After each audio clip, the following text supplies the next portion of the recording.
pense que je ne dois pas être le seul qui soit étonné. Moi, je pensais que son bail allait être reconduit, puisque certes, il a vécu une période difficile sur les Antilles. Peut-être qu'il en était responsable sur certains points, mais il a servi de fusible au gouvernement. Et je vois que M. Sarkozy a une drôle de manière de remercier les personnes qui ont travaillé pour lui. Mais ça, c'est une autre affaire. Je suis beaucoup plus inquiet parce qu'il avait construit, préparé la LODEOM, et aujourd'hui, il faut la mettre en application. Alors, la logique politique, je ne sais pas ce qu'elle vaut, parce qu'en général, quand on est battu à une élection, on ne devient pas ministre, ce qui ne semble pas être le cas d'un certain nombre de ce gouvernement, dont Mme Panchard. Pour autant, je ne suis pas là pour régler les problèmes politiques dans un parti auquel je n'appartiens pas.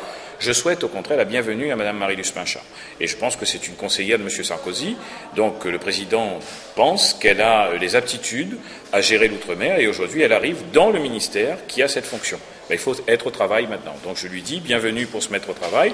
Nous, à notre niveau, on est prêts, mais ce ne sera pas forcément facile. Et il faudra surtout traduire très vite dans les actes, justement, cette loi d'orientation pour l'économie de l'outre-mer.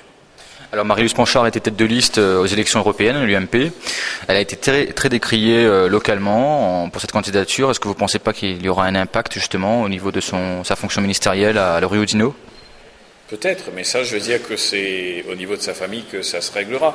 Moi, je n'ai pas à casser la légitimité d'une personne. Je veux dire que c'est une ministre que je ne connais pas particulièrement, mais qui est très courtoise, et je pense que maintenant, elle vient pour travailler. Moi, à mon niveau, il n'y aura aucun problème de crédibilité. Elle est aujourd'hui secrétaire d'État au Dom-Tom, et le député maire du Sud Sauvage, du Grand Sud, de Saint-Joseph que je suis, va bien évidemment travailler avec elle. On n'a pas de temps à perdre. Mais beaucoup revendiquaient une personnalité politique des départements d'outre-mer à la tête du ministère de l'outre-mer. C'est chose faite. Est-ce que vous pensez que ça va jouer concrètement ? Je ne fais pas partie de ces gens-là. Je pense qu'il y a beaucoup d'ultramarins qui méritent d'être reconnus, notamment dans un gouvernement. Est-ce qu'il faut à tout prix les mettre à l'outre-mer ? Est-ce qu'ils ont le recul nécessaire et l'objectivité ? On verra, puisque maintenant on a un exemple avec Mme Marie-Luce Panchard. Mais en tout cas, les ultramarins ne peuvent pas décrier le fait qu'il y ait une des leurs qui maintenant fasse partie du gouvernement. C'est pas la première fois, mais je pense que, au contraire, si ça permet que ça devienne une habitude, c'est tant mieux. Et là, on verra à l'expérience ce que cela donnera.